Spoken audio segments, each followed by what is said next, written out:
So I'm in the back looking down a hallway, and one of the guys whispered helicopter crash. I'm like, oh man, which one? I thought it was some of our guys behind us, way behind us. And he goes, bro, our helicopter crashed. You walked right past us. I'm like, okay. And as we're saying this, the sniper who was running around the perimeter with the dog, as we're having this conversation, he ran into the famous part of the tail that was on the fence. He came over the radio, he was on my helicopter, and he said, all right, everybody be aware, they're ready for us. They have a training mock-up of our super secret helicopter in the front yard. And then the boss goes, no, jackass, that's ours. We crashed. He goes, yeah, you're right. That makes more sense than the shit I was just saying. I'm sorry. So now you're having this discussion? Now, yeah, as we're in Bin Laden's house. I think you're in the house and you're having this. Yeah, that's when we realized, okay, now this too can be discussed tomorrow. Let's continue the mission. Yeah, seriously. That's the kind of stuff that was going on. So you have this thing, you figure out, okay, it's your helicopter, the whole thing, you're going in. There's a guy in front of you. Well, first of all, there's no, there was 8 guys, 7 guys in front of me. Yeah. And this is going down the hall. So, well, yes. yeah, but we didn't get up there yet. So I'm behind these guys. What was unique about my spot is that now I'm in a spot in the back, what we call the train, and I can watch guys work. So I'm watching the greatest mission in the history of the SEAL teams, but it's my guys, and I have front row seats. So I remember thinking the entire time, they're so cool. I'm so proud of these guys. This house should come down on us. A house-born improvised explosive device at any time, and these guys don't care. Slow is smooth, smooth is fast. Kick, mechanical, explosive, and they're calm. Yeah. Focused. And not even talking. Other than figuring out the helicopter. Well, that was a quick one.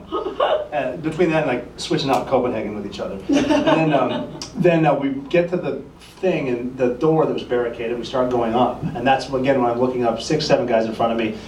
And the analyst that found Bin Laden said that you're going to run into Khalid Bin Laden somewhere on the stairs. I don't know where the stairs are, they're in there. And so we're up there, and I'm watching, it's quiet, and they saw Khalid, he jumped behind a banister, and the guy in front just kind of quietly said, Khalid, like Irfan Deck. He's talking to him, and Khalid just went, what? That was it. Very smart. Khalid was armed well within his rules of engagement. He just talked him into it because they were in a weird spot, and that happened. Then we went up another level. The guys in front of me, other than the point man, started clearing their spots. That's just the way the tactics have worked every time. Then it's down to 2 of us. So it's the point man and myself looking up the stairs through a curtain. They're clearing off to our right and left, and the point man started talking to me. Didn't know it was me, knew it was his 2-man, one of his guys. And he just convinced me we got to get up there now because he could see people moving, and they're putting on suicide vests. We got to go. And he just convinced me to do it, and I wanted more, but we didn't have them. And it wasn't bravery at this point, but I know Bin Laden's right there. It wasn't bravery, I just remember thinking, I'm tired of worrying about it. We're gonna blow up, let's get it over with. And I squeezed him on the shoulder. We went up, he moved the curtain, and he jumped on the people he assumed were defense, like suicide bombers. He jumped on them to absorb the blast, which is the bravest thing I've ever seen. And I'm thinking about how brave that was. I turned to the right, and there's Bin Laden 3 feet in front of me.